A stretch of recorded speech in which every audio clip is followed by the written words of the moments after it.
Center of Historical Research, and we are really delighted to see so many of you. Some of you are familiar faces, some of you are coming here for the first time. And this is a center that focuses on Goa, that reads on Goa, and invites researchers to read on Goa. And this evening, we host one of our monthly sessions, conversations, where we try to discuss a book, a scholarly book that is of social relevance to Goa. And this evening, we have this very lovely book called Memories Archived, Contemporary Views from South Asia, which is based on an ongoing exhibition at Sunaparanta called the ArQhive Early Modern Contemporary Visions, which takes its inspiration from a collection of watercolors that were produced in the 16th and 17th centuries. Friends, if you haven't yet been to this exhibition, I would really ask you to be there. It's an enticing exhibition. And when we saw that, we were really pleased that the three of you, Susana online, Leandré, and Dale, who have edited this book, are here in conversation with Lina. Thank you. So this book itself, in itself, besides the exhibition, what it does is that it really provides new ways of engaging with archives, and especially so for people who are practitioners of contemporary art. And we look forward to this evening. I would like to, at this moment, just briefly introduce our panelists over here. We have Dale Luis Menezes, who is at the moment a historian at Georgetown University, Washington, who is completing his dissertation on the importance of rice and coconut cultivation in the Portuguese Empire. But I really liked his thesis in terms of how you describe that he tries to zoom in on a particular village in Goa, to zoom out and look in terms of how these local actors contributed to the Portuguese Empire. Is that something that I say very much? Yeah, and I also want to say that one day we hope to see you here, Dale, for an history hour. Yeah. We have Leandré de Souza. Leandré, who is the curator and creative director at Sunaparanta Goa Center of the Arts. In 2023, she was invited as mentor to the 2-year South Asia Incubator Program in Kathmandu. And she has curated various projects across regions. Here in Goa, notably in 2015-16, some of you must have seen that, and in 2018 editions of Sensorium at Sunaparanta, Goa. And in 2014, she received an award for culture and change from the Prince Claus Fund for Culture and Development. Thank you for coming here. We have Susana online. Hi, Susana. As some of you know, Susana, who also presented a history hour on the trial of Catarina just a few months back, over here, along with Miguel Rodriguez. She is a member of the international research group History of the Inquisitions, and has co-authored the book, The Trial of Catarina de Horta by the Goa Inquisition. Presently, she's coordinating a project praying to the God of Israel, according to the Portuguese tradition in the 16th and 18th centuries, which is dedicated to studying the circulation of clandestine prayer books in the Iberian world. Thank you for being here, Susana, this evening. And lastly, we have Lina. Lina is an art historian and a curator who has 2 decades of experience in arts management. And since 2009, the focus areas of her research have extended to projects with arts education, printmaking history and practice, the documentation of living traditions and folk arts in India, and environmental consciousness in the arts. Her ongoing engagements include Goa Familia, Archival Photography Project, Serendipity Arts Foundation, and she also works with the Sunaparanta for the Sunaparanta Art Initiative Lab, a mentoring project, and also with Traveling Plants, a multi-phase exhibition in collaboration with the Goethe Institute, Chennai. Apart from these numerous things that Lina does, curating numerous exhibitions, contributing to several publications, she's also visiting faculty at DJAD, Academy of Design in Coimbatore, where she teaches visual and material culture. Thank you so much for being with us over here this evening. And at this moment, I hand it over to Lina. Thank you.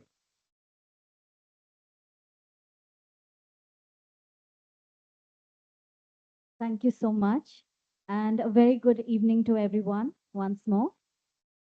I think that as Father Rinal just said, this exhibition and the book that I hope many of you would have already looked at outside is something that really brings many worlds together, languages and words and images, and this is what we will hear about today.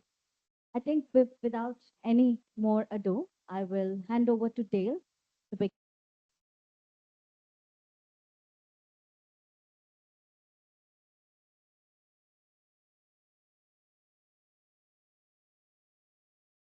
Good evening. Good evening, everyone. My thanks to Father Reinald and the Xavier Center for hosting us tonight. Thank you all also for joining with us.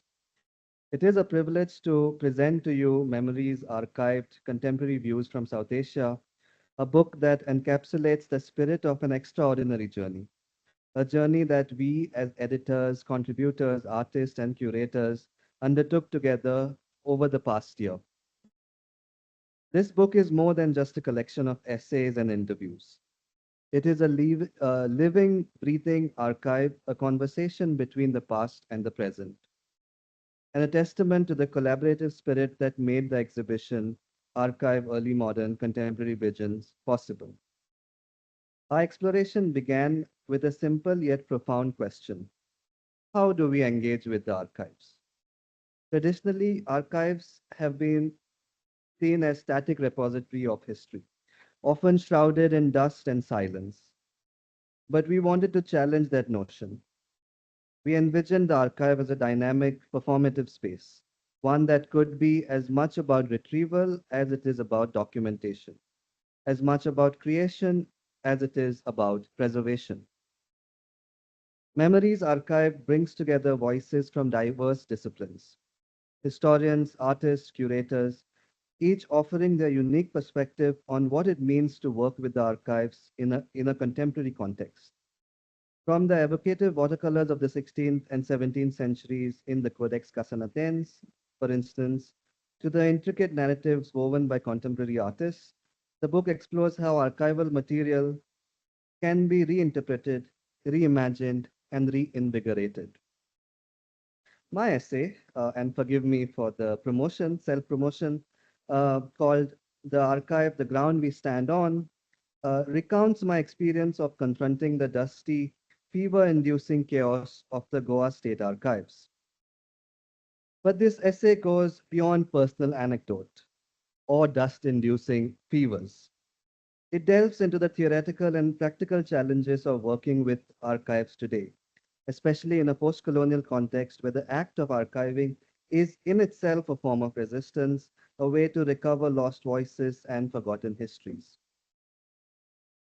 My colleague Leandré de Souza's act of random archiving reflects on the serendipity of archival work, how in a space filled with chaos and uncertainty, we can find the threads that tie us to our past, to identities, and to each other.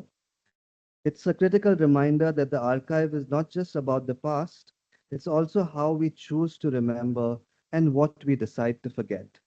It is, after all, our choice. Our choice is what matters. And Susana Bastos Mateus, who is right now in Lisbon, in her essay, the Archive as Kipu, offers a beautiful metaphor for the archive as a web of interconnected stories, each knot representing a narrative that is tied, untied, and retied over time. Her work underscores the importance of seeing the archive as a living organism, constantly evolving, expanding, and contracting. Allow me to speak a little bit about the theoretical inspiration for the book. The archival turn in post war art practices, as discussed in the book, was more than a mere fascination with historical records. It was a profound response to the crises of memory and identity in a rapidly changing world. Artists, scholars, and activists turned to the archive to reclaim narratives lost or obscured by war, colonization, and cultural erasure. This movement paralleled the decolonization process happening across Asia and Africa. where newly independent nations sought to construct their histories outside of colonial frameworks. That meant that new nation states forgot parts of their history while celebrating others. In order to push back against the problem of such memorialization and erasures, contemporary art took a particular direction, the archival turn, in other words. The archive thus became a site of resistance and renewal, a space where old hierarchies could be challenged and new identities could be forged. Memories Archived carries forward this legacy by exploring how archival material can be reimagined and redeployed to tell stories that resonate with our contemporary realities. In this light, the concept of retrievability becomes crucial. An archive is not just about preserving the past, but making it accessible and meaningful for the present and future. If the material in an archive cannot be retrieved and engaged with, it fails its purpose. This book and the accompanying exhibition emphasizes the politics of retrieval, how the act of recalling and reinterpreting archival material can generate new insights and open up new possibilities for more inclusive histories. By bringing together diverse voices and perspectives, we aim to show that the archive is not a closed book but a living, breathing repository of potential. It is through this active engagement with the past that we can create new narratives and ensure that the stories of the marginalized communities are not just preserved but also brought to life. Memories Archive offers a fresh perspective for art practitioners in India who often view archives as mere absences, repositories of what is lost or inaccessible. This book challenges that notion by proposing that archives can, in fact, be vibrant spaces of presence. It invites artists to see beyond the idea of the archive as a static collection of gaps and silences, and instead to embrace it as a dynamic source of inspiration and creativity. By engaging with the stories, images, and objects found in the archive, practitioners can uncover layers of meaning that speak to the present moment and open up possibilities for all. Memories Archive encourages artists to shift their perspective, viewing the archive not as a space of constraint, but as a playground for innovation. The histories can be reimagined and new narratives brought to life. It's a call to look at what's already there, to dig deeper, and to use the rich cultural material that we do have as a springboard for art that resonates with today's realities. But what truly sets this book apart is its dialogical nature. The interviews with contemporary artists featured in Memories Archive are not just reflections of their individual practices, but are deeply entwined with the broader themes of identity, memory, and representation. These conversations reveal the tensions, the negotiations, and the creative frictions that are a part and parcel of engaging with the archive. At a time when the past is being rewritten and erased, when cultural heritage is being commodified and contested, this book serves as both a repository and a response. It invites us to look beyond the binaries of colonizer and colonized, past and present, east and west, and to see the archive as a space of possibility, a site where new histories can be made. I encourage you to not only read the book but to engage with it.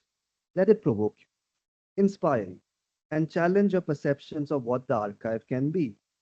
Allow this book to redefine your idea of the archive.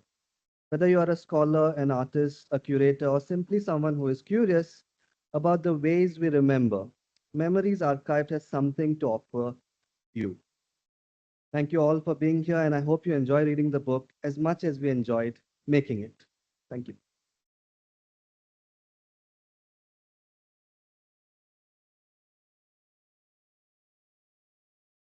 Hello.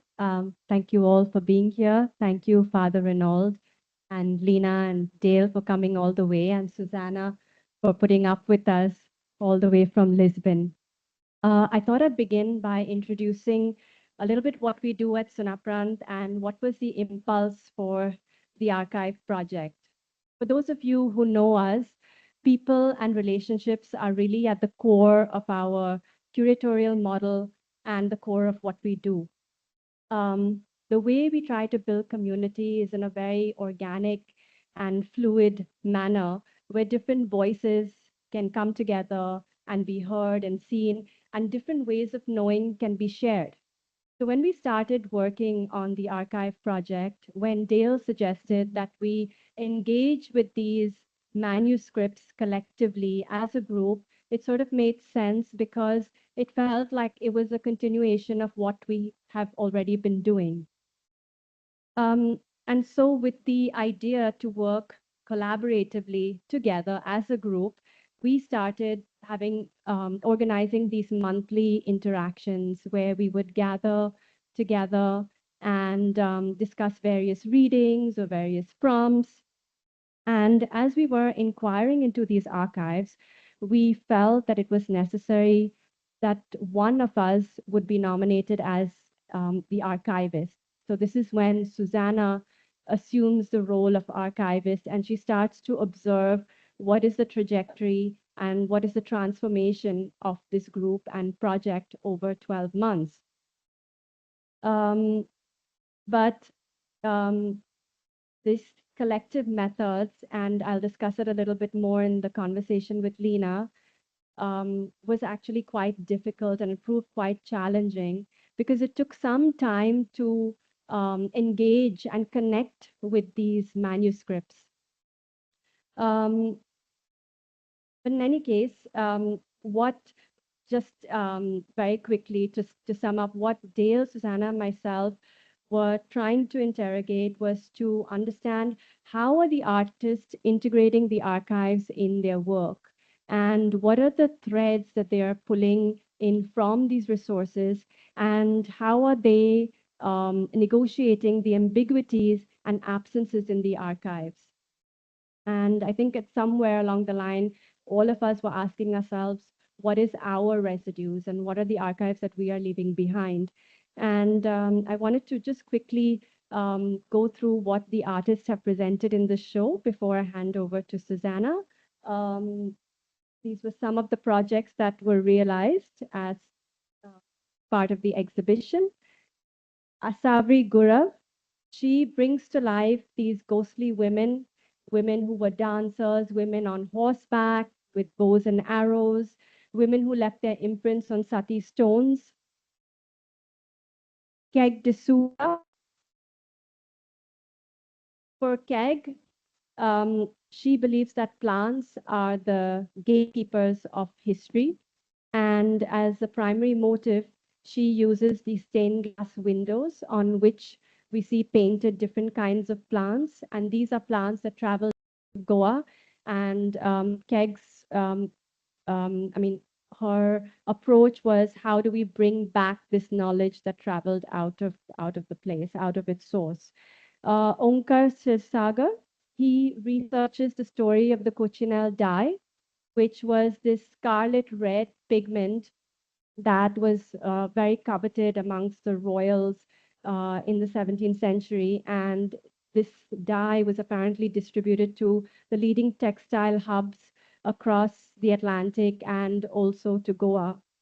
Dr. Maria do Carmo Picarra, who is a film historian, she was concerned with these methods that were used to represent people and plants as a way to push a colonial agenda or to push the idea of a nation. So what she does as part of the show, she presents these anthology of films that were documented at the time of Salazar, who was the dictator in Portugal. And she juxtaposes these films, these archival footage alongside documentaries made by Goan filmmakers. Then we have Sahil Naik. Sahil he has created a fresco as part of the show in which we see transplanted images from religious orders in Gujarat, Goa, and Maharashtra. And these were motifs that were embroidered on garments. And in Sahil's work, we see the ananas, the pineapple that is placed alongside the nirponos, which is the breadfruit, which is also placed along the cashew and alongside the African dome palm. Nadia de Souza, she presents a triptych that is based on one specific scene from the Codex Casanatense. But here in her painting, animals take over the role of humans, and Nadia tries to confuse and confound the predator-prey binaries, where it's not clear who is superior and who is not, and who is playing what role, because all of them are sitting on the same table. Ashish Phaldesai. Ashish is troubled by the intrusions and loss of natural habitats. So he imagines himself as this protector of these places in Goa, and he brings to life these various myths from specific areas of the Kazan lands that he specifically refers to, and presents himself as the scarecrow in these landscapes. Leticia Alvares, she pieces together these Leticia, she essentially plucks these scenes from the codex again, but these scenes are of various couples from different places. But what Leticia does is that she does these very minor alterations or rearrangements of these couples in a way that she encourages us to see things from different perspectives. Nishant Saldanha. Nishant interrogates into the shifts in power dynamics and how it affects the soul of a place. And in the show, he's presented us with a painting that has these 144, if I'm not mistaken, characters. They are ghosts, and each of these ghosts embody one object or one being. And Nishant brings in stories from the everyday, from mythology, politics, culture into his painting. Naik, Viraj puts together these pictorial strips on which we see animals and humans merge in these hybrid into these hybrid creatures. And essentially what Viraj does is that he makes these strips, these wooden strips from different material like gum arabic, natural pigments, etc., where he's highlighting a specific Goan artisanship in churches, which is different from European sculptures that had a rough finish. Uriel Orlow, Uriel tries to challenge the monocultural archive, where he creates this ethnographic record of mango varieties in Goa. And he also creates this stereography of the first letters of their names and languages that would have been part of the Goan universe. And finally, Vijay Bandare, who concentrates his research on the Goa Dorada period, its rise and decline. I end with Susana's work, um, which is the Kipu that Dale referred to, and Susana will be talking more about it now. Thank you very much.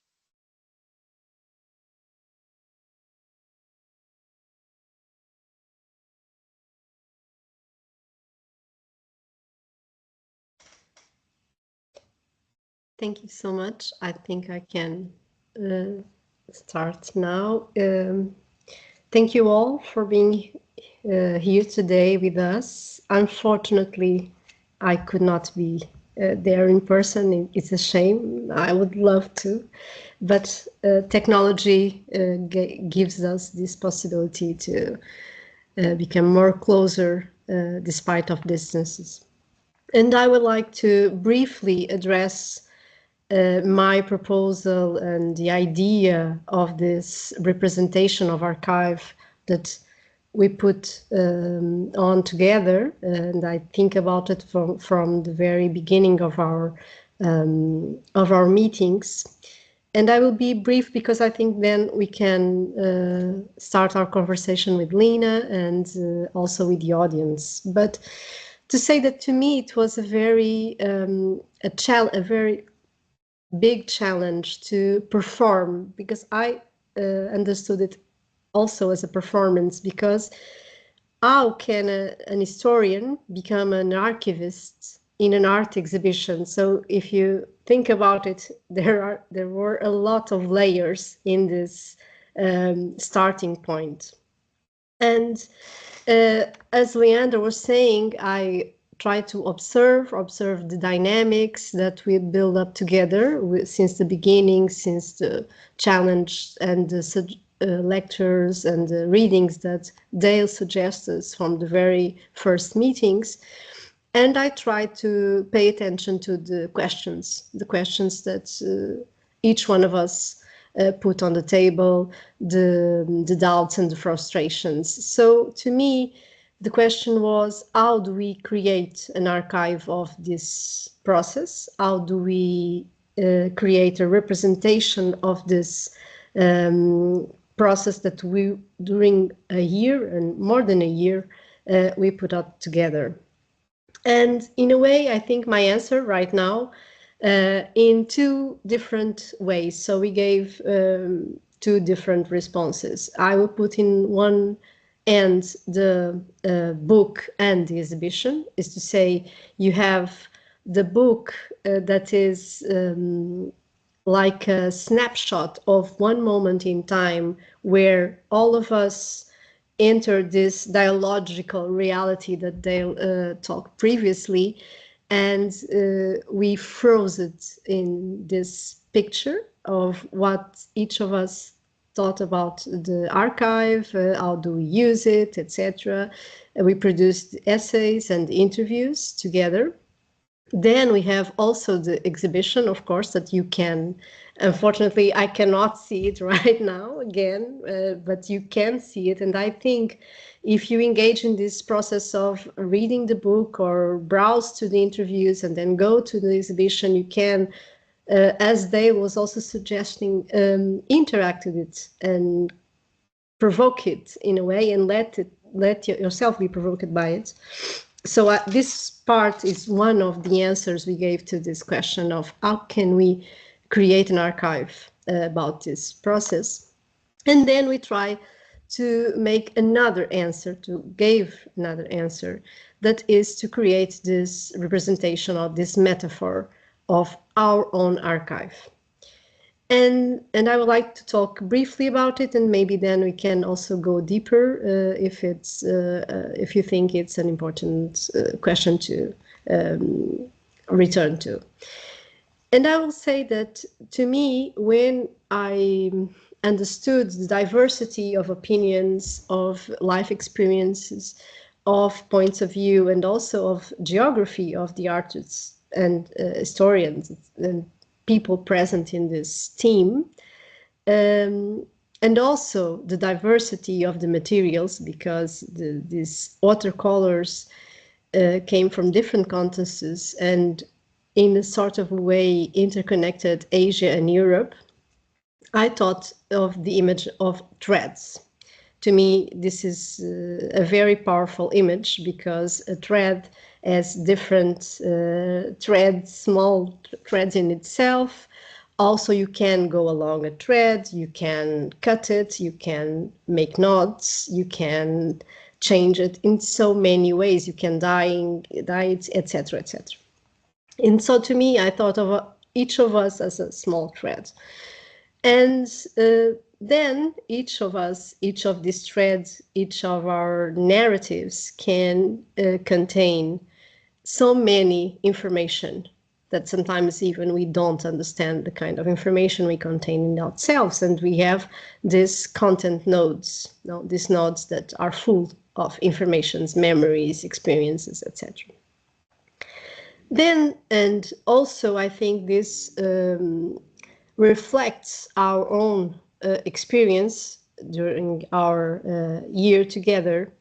We have connections and interconnections with each other. So the threads, in a sort of a way, connect sometimes.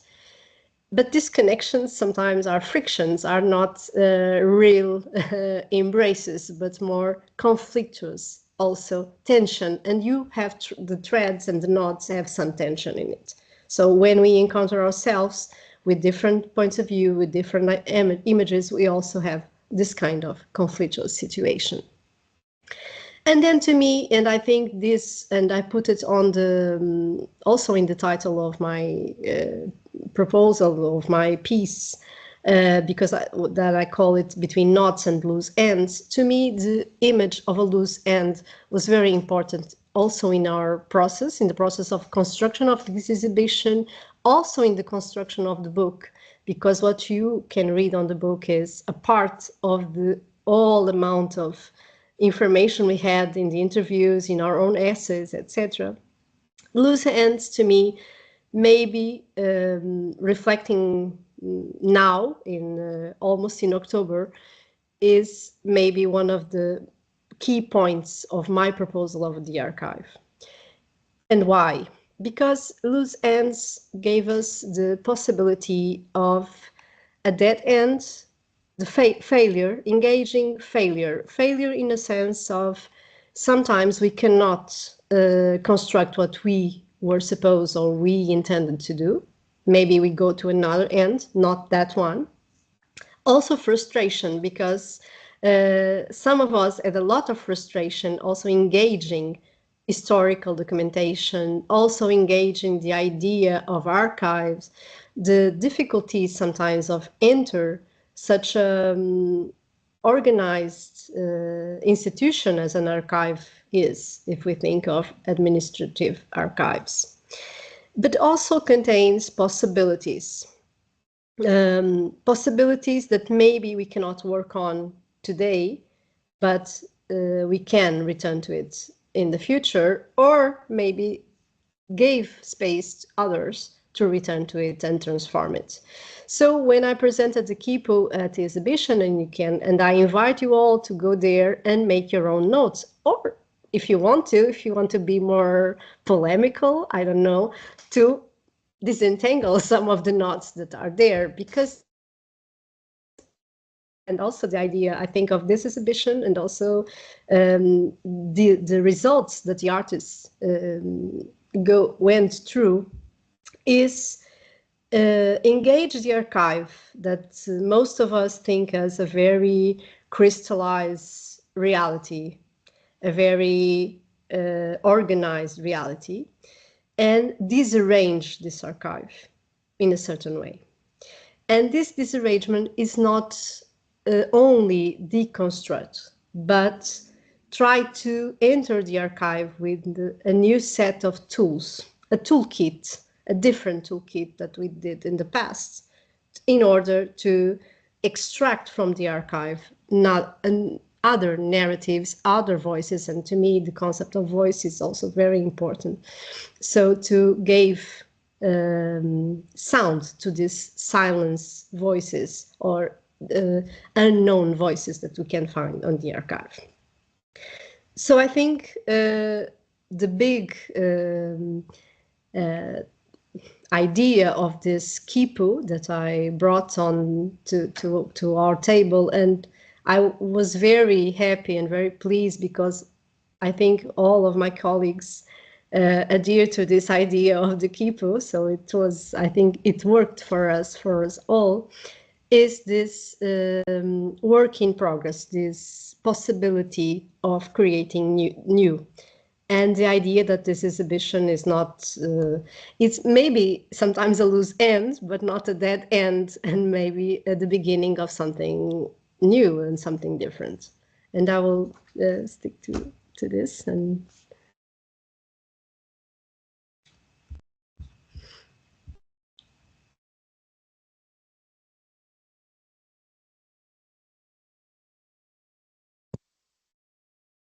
Thank you, Susana. And, actually, there are so many different things to catch up on and to talk about and to say, but we have limited time.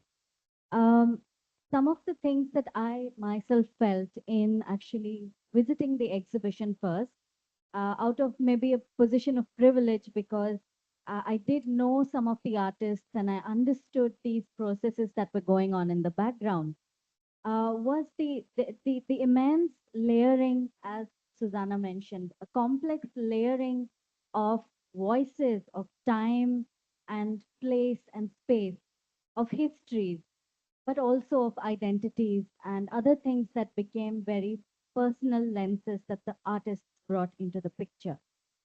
So, some of the things, some of the words that sort of popped up were this idea of retrieval, coming from a space of working with oral histories myself and, being in spaces where research is being done on indigenous practices, etc. Dale, I would actually like to begin with asking you about that, about this sort of difference, or a series of distances that may be existing between institutional archives and those that are orally, that come from oral accounts, and how does one read into them, and how does one document them and retrieve them? So, well, if someone who's trained in history, for instance, right? The oral archive is outside our pale, you know. But that doesn't mean that it cannot be used or shouldn't be used. But it's something that our emphasis is on the written, and that has some value to it. Obviously, uh, it's much more, I think, easier to locate something in time in the written form, right? Now I say this because obviously, as you noted, there is a difference, right? When was something created is a very important question that either you have to know it right away or have to figure out, right? In an institutional archive, I think that sort of organization is much more readily available than in the oral archive, right? Now, how do you? I think I'll just confine myself to like offering some thoughts about the oral archive. As historians, we do think of the oral archive. Like for instance, there is a Oral History Association of America, right? And they have like a set of guidelines about what are the ethical practices, for instance, of using the oral archive. Secondly, then you have to think about what are the conceptual problems of the oral archive, right? Yes, you get to a layer that is not there in the official archive, but the question is, uh, whose story again is it?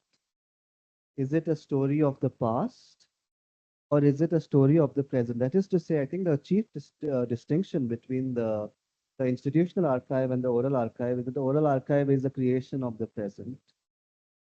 In the act of telling, it a lot more meaning is brought or encoded in the act of telling than in a traditional archive or a written archive. So um, if you agree with this distinction, then my other suggestion is how do you deal with both the archives? I think often found my colleagues do like now increasingly putting together ethnography and the written archive into conversation a lot more fruitfully. It is very challenging. It's not easy to do it. I don't do it myself. But it seems that the next best thing you can do with these oral archives and the written archives is to try to figure out a way of how to put them into conversation with each other. All right. Yes, thank you. I think that makes sense, and I think many of us are trying to do that. But here, there is a sort of problematic. One is, of course, that a lot of the archives are, of course, remnants of colonization, which is discussed in the book as well as, in some of the work. And the other thing is about language. So I think that, those are questions that I'm just going to put out there. And the third part of it, of course, is the visual element, which is what you have used in this entire exercise. Do visuals speak the same way as written archives or oral archives, or are they a third space altogether? No, I wouldn't think so. I think they speak to us in different registers, right? So that's the I think the third question that you asked, and that itself is a challenge. So personally, for me, again, I'm trained as a old school historian. I prefer sometimes to do old school history. Sometimes I've been told that you shouldn't be this sort of economic historian, in the sense that be a little more cool, come on, man, so I think that I think they speak in different registers, right? So that's one. You need to engage with art history. You need to talk to art historians, for instance, to read those images, right? Uh, so that's my response to point number three. Language and colonization. Yeah, sorry. No, I'll give you a very short answer. I think this uh, project was being conceptualized, this issue was there, right? The issue was there, like who creates it? But these visual sources, for instance, were created by local artists. They might be Goans, or they might be someone else, but these are not Europeans, right? In the colonial archive itself, we have so many examples of Portuguese documents being written by Goan scribes in Goan villages. So whose language is this? Whose culture is this? Uh, you know, uh, we are our own beliefs, I think, are challenged when you go to the archives, and that is a very valuable exercise for me. Short answer. Thank you, Dale. That actually has a lot of weight. Yeah. So coming again to the visual part of it, Leandre, if I may ask you quickly, you use the metaphor of the circle, and I'm very interested in this whole notion of, as you just mentioned as well, um, what is included and what is excluded, what is inside or outside, and what's permanent and what's just temporary. So, in terms of the way the artists have responded, how did you, as a curator, perceive these sort of interconnections between the various dichotomies as we see them? So when we first started looking and sort of interrogating these manuscripts, all of the three of them, the Summa, the Codex, and the Olibro, they all had the sense of movement, the sense of aliveness. And there was also this, you could see that there was this sort of exchange of trades and skills and knowledges. So I think what we were and when Dale in his concept note when we first approached us with the show, he refers to Goa as this portal where we see this glimpse into this early modern world. So I think um, that's how I started to imagine this circle as this metaphor, but also this how can we imagine this sort of collectivized knowledge? Um, and of course, I had mentioned earlier that when we started with these interactions, these monthly interactions, which proved actually quite tedious because it took some time to engage with these manuscripts. But I think over time, the three of us just continued with our discussions and readings, and then more and more artists started to trickle in, and we we felt, we observed that our roles also started to shift a little bit and overlap with each other, and I think over time, we also noticed that these meetings started to become much more intimate, much more spontaneous, organic, and it allowed for this contamination, this sort of um, allowing for this confrontation and what happens when these two start to collide with each other and what comes out of it. Um, and Sahitya Hartman, she talks about how the archive is alive. So I think we wanted to bring that this sense of something that is living, with, of course, the fresh perspectives that each of the artists was then bringing. And it was also, I think, over the 12 months, over the year, the artists also started to bring in their own histories, their own memories, um, um, their own insights. I think one of the artists, Nishant, he talks about how we are archives. And I think that is represented in each of the works in some way or the other. Yeah. Um, In fact, some of the artists are with us today. And so those of you who haven't met them yet, you should definitely take the opportunity. I'll quickly go to, one more question, this time to Susana. And the Kipu, of course, this understanding that there are always loose ends, that we cannot know anything fully, or can we, is something that I think occurs to us quite often. And I'd like to ask you about this note that you make, which is about how do we answer contemporary questions from reading into archives? And that's something that I'd ask you to comment on, please. Thank you so much. It's a very challenging question. And I think that urge came to me because of my field, my working field, because I work on mostly inquisitorial trials and inquisitorial societies, let's say it in a very simple way.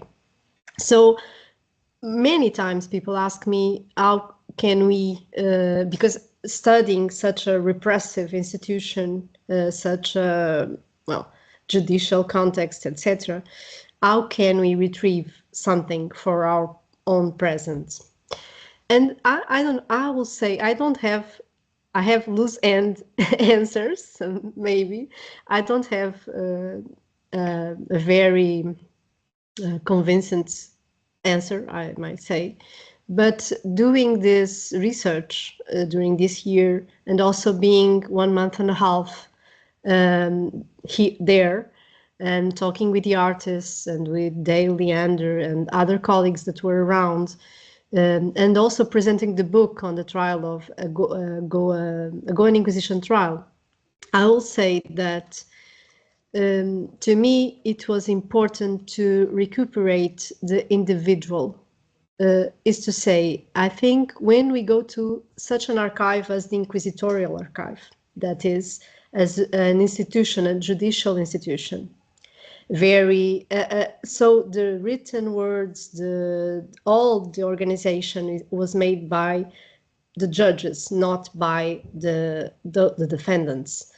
And going there and trying to revert the questions and trying to recuperate the voices of those who were silenced also by the trial and by the institution is a way to retrieve these life experiences from some centuries ago and trying to understand something, yes, about our present, because we can understand how the individual, despite the repression, managed to gain some agency of her own, tries to resist in a way and create ways to survive or to recuperate the lost life due to the persecution. So to me, this kind of understanding is very important nowadays. And when we look at our world today, I think it goes without saying the importance of recuperate these micro histories, maybe these life stories, these narratives of those individuals from the past.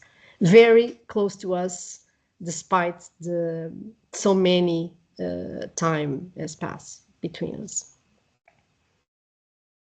Thank you so much, Susana. I have lots more questions, of course, but since we have limited time, I'd like to open it up now to audience comments and questions.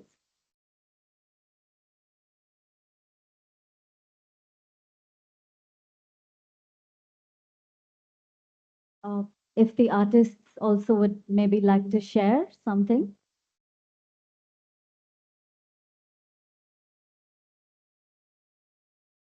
Thank you. From what I hear, I mean, I've seen the exhibition also, it's really interesting. It looks like there's been a lot of reinterpretation of the meaning of archive and thinking about the archive in the present and what it would mean to us. I have a question about the historical archive specifically, and to Dale as a historian, that to what, people looked at actual examples of the historical archives, these 3 volumes. What would you say did you get what you expected in the sense of the interest that was shown in various parts of those historical archives, or did you find that some things that you are interested in were not taken up because you're dealing with artists who are unfamiliar with the archives? I'm just wondering because what I can see is that been a lot of reinterpretation of the meaning of archive, which is very interesting, of course. But what about the actual archive? How did people deal with it? So as I said, and Amita, a bit old school, these things. So I would have loved for a lot more sort of look into the archive. Like that would be like sort of my dream come true, so to speak. But I recognized quite early on that I was working with uh, different specialists, different people who were different this in the disciplinary sense. I was working with, say, art historians. I was working with contemporary artists, and for me, then it became a sort of a question of trying to ask different questions about things that I was always thinking about. So, uh, so the short answer is that my personal interest or my sort of academic interest did not necessarily find resonance with others. That for me was a question of asking why. I partly suggested this idea also because I wanted to see what's the value of what I do. Where does it lie? So for me, it was an exercise of figuring it out. So as long as that problem is in front of me, I think I'm okay. Should someone come up to me and say, let's go to the archive and look at the Commandant records and do something with it, I'd be the happiest person for sure. If not, we'll work something out. I'm reasonable, I'm flexible.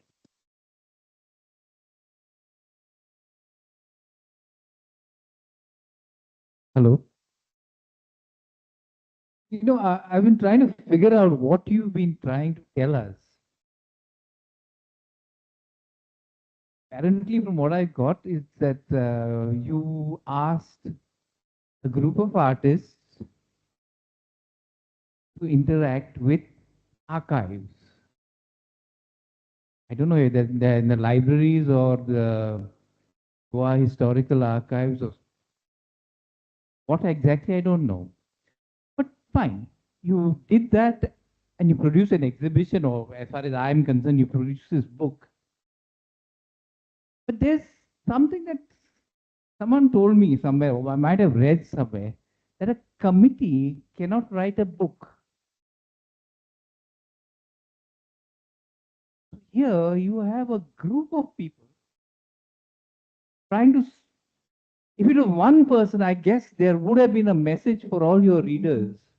But did you think of your readers? All these people, all the people who collaborated to produce this exhibition and produce this book, did you think of your reader? What is the reader to make of it? Or what is the person who looks at your exhibition, the viewer, to make of this? Can I answer? Yeah, sure. I don't know what the question is in the spirit of like the same thing. I would recommend one, you read the book and not just skim through it as I saw you doing. The other thing would be maybe spend some time with the exhibition. So that's point number one. Point number two, we were mindful of who our readers would be. And by and large, we wanted this to reach out to a lot of art practitioners, people like Lina, for instance, right? So that's a primary audience, and we are hoping that, say, non-specialists like you, Augusto, would also find some value in it whenever you get a time to pour through it. Thank you. May I add to that? Also, specifically from a South Asian perspective and working within the contemporary art context, what happens when the archives are missing or they're lost? And how do we as practitioners, how do we um, meet these ghosts? How do we imagine or fantasize what were the missing pieces? And I think working with artists from my perspective and my point of view, that was really what the project was about, and it's really a starting point to now go deeper and um, um, into interacting and integrating with the archives, and also to invite more and more artists to think about why the archives are essential to their practices as well. So I think from that perspective, that's from where I come from.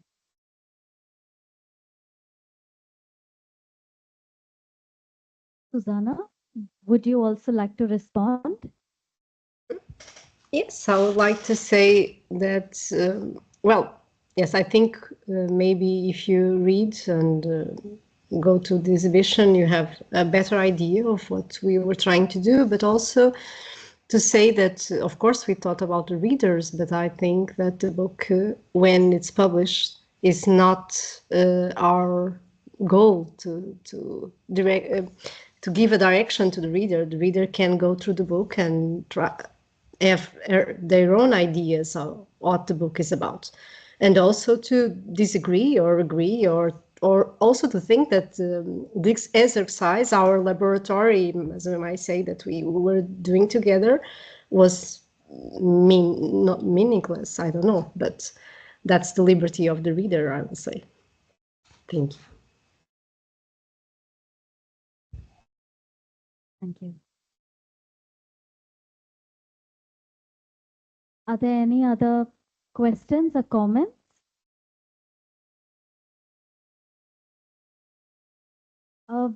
We have Leticia and Nishant and Onkar with us, and I think that it would be wonderful if one of you would like to say something about the process.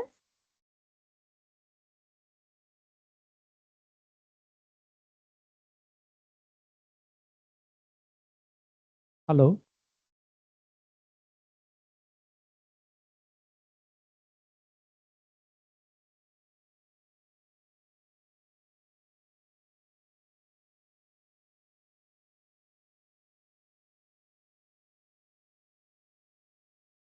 Hello. Hello. Yeah. It's very interesting process actually to engage with this exhibition, because artists are always are looking for the inspiration. And for my point of view, these archives are very inspirational for me, because in my art practice, I also, in a way, documenting things. So here, 300 or 3 to 400 years ago, people have documented this particular land, what the people are doing, the flora and fauna. So that's the inspiration point for me, actually, to interact or give a response to that particular aspect. So that's the a point for me. And again, with this, the whole almost like 12-month interaction, in a way, there are so many layers are added in my works, because there is a historical aspect also there, how some objects travel to other particular land and become a part of that cultural identity of that particular land. That aspect is there. So lots of learning is there, and those small layers are totally added in my this particular artwork that I have exhibited. And this is the, you can say, the importance of archive from my point of view. Thank you, Onkar. Nishant?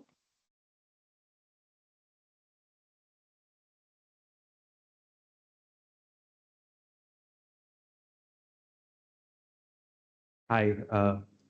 So you might have seen my work. My name is Nishant, and I had a painting which Leandré described. Um, I think the one incredibly wonderful part of this process is that for the first time, also as a practicing artist in a show in Goa, I had the luxury of working with a team for a whole entire year. And it might have just been that we produced the artwork in the last few months, but the 1 year of immersion and also just large gaps of forgetting about the project, carrying on with your life, doing other things, coming back to the work, being reminded, and also then um, um, basically looking at different themes throughout the process is, I think, like a luxury that I didn't know that I could have had before. And it really allowed me to really think about not just what I want to make as a response to the question of the show, but a long period like this actually allows you to understand what many different points of view of archival work is, as well as actually understand who you are in the process as well. So I'd like to actually thank the show and the organizers for that.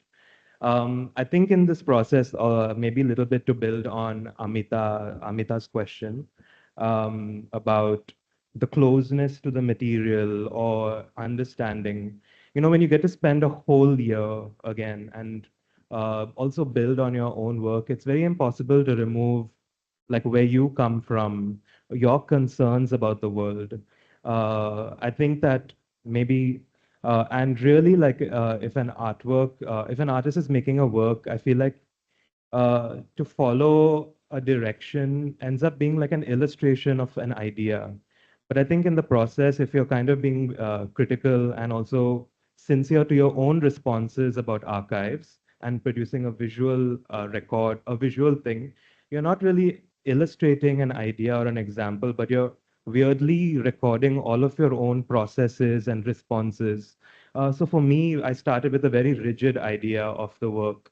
I started with these squares and I had to thought I would fill up all of them. By the end, the idea itself transformed into something else.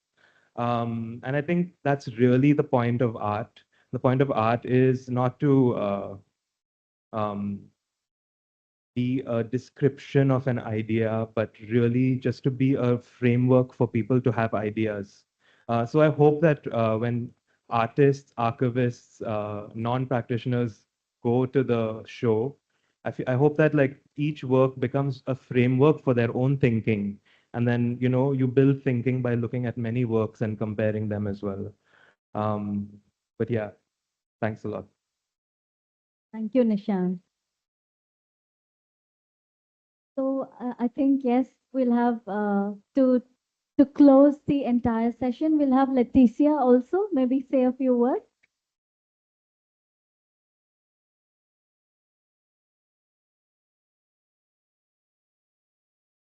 Good evening. I'm Leticia Alvares. So the thing was that the codex, all the images and everything was totally alien to me at the start. And I think what is the most interesting about the full exhibition was that we had artists from different backgrounds, different practices. And what is the most interesting for me, at least to see in the exhibition, is that how everyone gave their take to what they saw in the work, and that is how they visually interpreted it all. So for me, when I looked at it at first, like the couples in the codex and all of them, they were really alien. So my practice was such that whatever visuals are in front of me, I would like them to speak to me. So I went on sketching them, and something told me to make them move. So that's what I did um in my visuals. I just moved them a little, like I give them like a 5 minute before and after what they would have done. So that is what I depicted in the book. Thank you, Leticia. Yes. So we are being told to shut down right now. But I would still, want to say that those who have not yet seen the exhibition, it is on until November. So please do take the opportunity to visit Sunaparanta and view the artworks that we've been talking about. Of course, the book is available. And I hope that this project actually inspires many more that bring academia and arts research and creative practices together in this really multidisciplinary way. And I feel that there is so much all of us could contribute in telling new stories every day. So with that, I hand over to uh, Thank you. A very good evening, ladies and gentlemen. As we conclude with today's entertaining discussion, on behalf of the Xavier Center of Historical Research, we extend our immense gratitude to our distinguished speakers, Dale Luis Menezes, Leandré de Souza, Susana Bastos Mateus, and Lina Vincent, for sharing with us such an insightful aspect on the new tools and the methodology for engaging with archives, particularly for practitioners of contemporary art. To the same extent, we wish to thank Sunaparanta Goa Center for the Arts for their wholeheartedness, support, and collaboration in this venture, and would like to encourage each one of you to visit the exhibition for a truly captivating experience. We also like to wish to express our appreciation to the staff of XCHR, Dilip, Arti, and Hasina for their unwavering effort in arranging the setup and catering delicious refreshments. Special thanks goes to Pechi, Coretta, Gerard, and Hanzala for extending their generous support. And finally, a big thank you to each and every one of you for your presence and participation. Please do continue to enjoy the evening, and thank you once again.